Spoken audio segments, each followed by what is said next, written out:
Ezra chapter 9. Nalaman ni Ezra na may mga Jews na nag-asawa ng dayuhan. After ng lahat ng ito, sinabi sa akin ng mga leader ng Israel na ginaya ng mga Israelites ang pamumuhay ng mga tao sa kalapit nilang mga bansa, pati mga priest at Levites. Ginagawa na rin ang masasamang gawain ng mga Canaanites, Hittites, Perizzites, Jebusites, Ammonites, Moabites, Egyptians at Amorites. Nag-asawa ng mga dayuhang babae ang mga lalaking Jew, kaya nahaluan ng ibang lahi ang banal na lahi ng Diyos. Nagtaksil sila sa Diyos at mismong mga leaders at officials pa ang pasimuno. Pagkarinig nun, sinira ko ang damit ko sa sobrang lungkot. Sinabunutan ko ang buhok ko at balbas at napaupo na lang ako kasi hindi ako makapaniwala. Nandun lang ako at nagluluksa hanggang nung mag-aalay na ng panggabing sacrifice.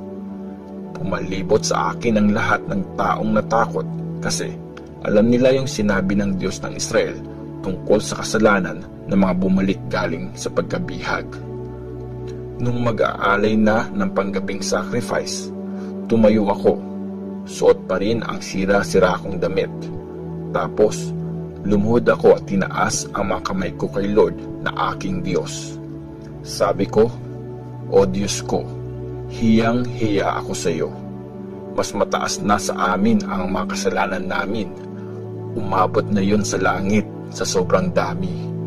Mula pa noong time ng mga ninuno namin hanggang ngayon, ang laki-laki na kasalanan namin.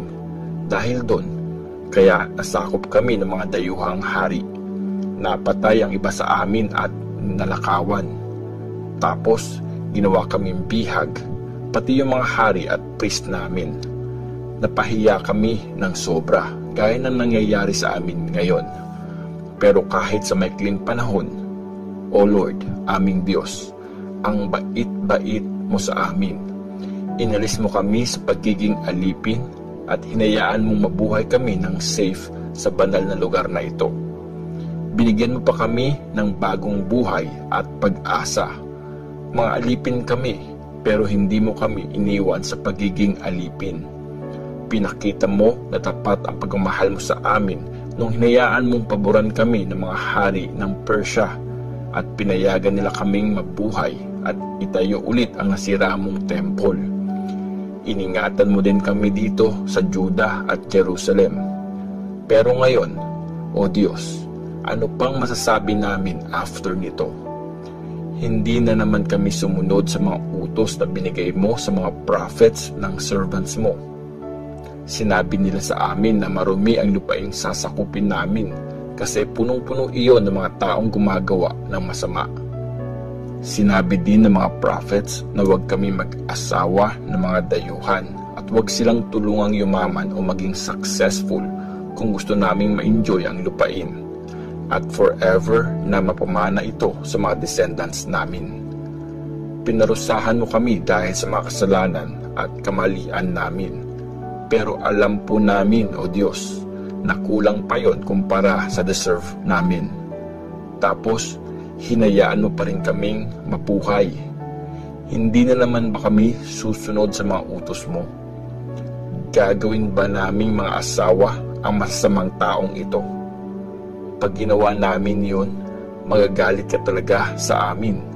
Wawasakin mo kami at walang matitirang buhay kahit isa sa amin. O Lord, Diyos ng Israel, patas ka, pero hinayaan mo may matira pa sa amin ngayon. Inaamin namin sa iyo na guilty kami. Wala kaming karapatang humarap sa iyo. Ezra chapter 10. Nakipaghiwalay ang mga may asawang dayuhan. Habang nagpe-pray sa harap ng temple, nakadapa sa lupa si Ezra, umiiyak at humihingi ng tawad para sa mga kasalanan nila. Pumalibot sa kanya ang isang malaking grupo ng Israelites, mga lalaki, babae at mga bata. Grabe yung mga iyakan nila. Tapos, sinabi sa kanya ni Shekaniah na anak ni Jehiel ng angkan ni Elam, Hindi kami naging tapat sa Diyos nung nag-asawa kami ng ibang lahi. Pero kahit ganon, may pag-asa pa ang Israel. Kaya ngayon, gumawa tayo ng kasunduan sa Diyos at paalisin na natin ang mga babaeng ito at ang mga anak nila. Susundin namin kung anong ipapayo mo at ng iba pang mga taong may takot sa utos ng Diyos. Dapat gawin natin kung ano ang sinasabi ng law. Sige, tumayo ka na at gawin mo ang trabaho mo. Susuportahan ka namin, kaya lakasan mo ang loob mo. So, tumayo nga si Ezra at pinag-promise niya ang mga leader ng mga priests, ang mga Levites at ang buong Israel na gagawin nila yung sinabi ni Shekaniah. Tapos, umalis siya sa harap ng temple at pumasok sa kwarto ni Jehohanan na anak ni Eliashib at doon na nagpalipas ng gabi. Hindi siya kumain o uminom ng kahit ano kasi pinagluluksa niya ang kataksilan ng mga bumalik galing sa pagkabihag. In-announce sa buong Jerusalem at Juda na dapat pumunta sa Jerusalem ang lahat ng mga nakabalik galing Babylonia para makapag-meeting sila. Kung may hindi makarating sa loob ng 3 araw, sa utos ng mga officials at mga leader, kukunin ang lahat ng ari-arian ng taong yon at wala na siyang karapatang mapabilang sa grupo ng mga bumalik galing sa pagkabihag. Sa loob ng 3 araw, nagdatingan nga sa Jerusalem ang lahat na nakatira sa Juda at Benjamin. Nangyari ito nung pang-20 na araw ng pang-9 na buwan. Naupo ang mga tao sa courtyard ng temple. Nanginginig sila dahil sa importanteng meeting at dahil na rin sa lakas ng ulan. Tumayo ang priest na si Ezra at sinabi sa kanila, "Sumuway kayo sa Diyos at tinagdagan nyo ang kasalanan ng Israel kasi nag-asawa kayo ng mga dayuhang babae. Ngayon, ihingi nyo ng tawad ang mga kasalanan nyo kay Lord na Diyos ng mga ninuno nyo at sundin nyo siya. Lumayo kayo sa mga dayuhang nakatira dito at hiwalayan nyo ang mga dayuhang asawa nyo." Sumagot ng malakas ang mga tao, "Sige, gagawin namin ang sinabi mo, pero masyadong maraming tao at sobrang lakas ng ulan. Hindi kami makakatagal dito sa labas. Hindi rin naman ito matatapos ng 1 o 2 araw lang kasi marami kaming guilty sa kasalanang ito. Yung mga officials na lang namin ang maiwan dito sa Jerusalem. Tapos, mag-set na lang ng oras kung kailan pupunta dito yung mga nag-asawa ng dayuhan, kasama ang mga leader at judge ng city nila. Ganun na lang gawin natin para mawala na yung galit ng Diyos sa atin sa bagay na ito." Si Jonathan lang na anak ni Asahel at si Jezeya na anak ni Tikva ang kumontrat sa planong yun. Kumampi sa kanila si Meshulam at si Shebetai na isang Levite. Ang planong yun ay tinanggap ng lahat ng mga bumalik galing sa pagkabihag. Nag-appoint ang priest na si Ezra ng mga lalaki mula sa mga leader ng mga angkan at nirecord ang mga pangalan nila. Sa unang araw ng pang-10 buwan, nagsimula silang mag-imbestiga at pagkatapos ng 3 buwan, natapos nila ang lahat ng mga kaso ng mga lalaking may asawang galing sa ibang lahi. Ang mga lalaking nag-asawa ng dayuhan.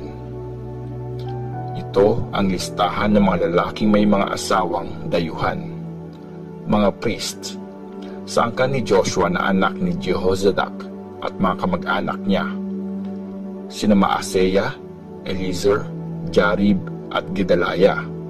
Nangako silang hihiwalayan at papalayasin ang mga asawa nila. Naghandog din sila ng isang lalaking tupa bilang pambayad sa kasalanan nila. Sa angkan ni Immer, sina Hanani at Zebadiah. Sa angkan ni Harim, sina Maaseya, Elijah, Shemaiah, Jehiel at Uzziah. Sa angkan ni Pashur, sina Elionai, Maaseya, Ishmael, Netanel, Jozabad at Eleasa. Mga Levites, sina Jozabad, Shimei, Kelaya, tinatawag ding Kelita, Petahaya, Judah at Eliezer. Mga singer, si Eliashib. Mga guard sa temple, sina Shallum, Telem at Uri. Iba pa, sa angkan ni Parosh, sina Ramaya, Isaiah, Malkijah, Mijamin, Eleazar, Malkijah at Benaya. Sa angkan ni Elam, sina Matanaya, Zechariah, Jehiel, Abdi, Jerimoth at Elijah. Sa angkan ni Zato, sina Elionai, Eliashib, Matanaya, Jerimoth, Zabad at Aziza. Sa angkan ni Bebay, sina Jehohanan, Hananaya, Zabay at Athlai. Sa angkan ni Bani, sina Meshulam, Maluk, Adaya, Jashub, Sheal at Jerimoth.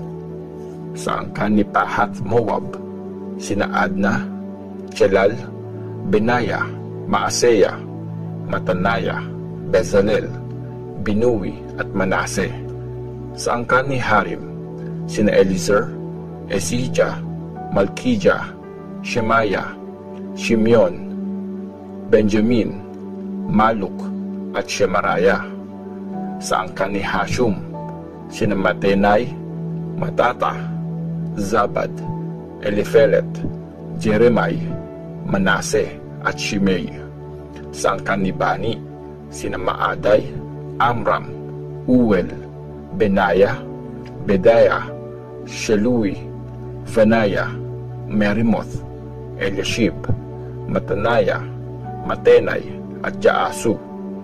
Sa angkan ni Binui, sina Shimei, Shilemaya, Nathan, Adaya, Maknadebay, Sheshai, Sharai, Azarel, Shelamaya, Shemaraya, Shallum, Amaraya at Joseph.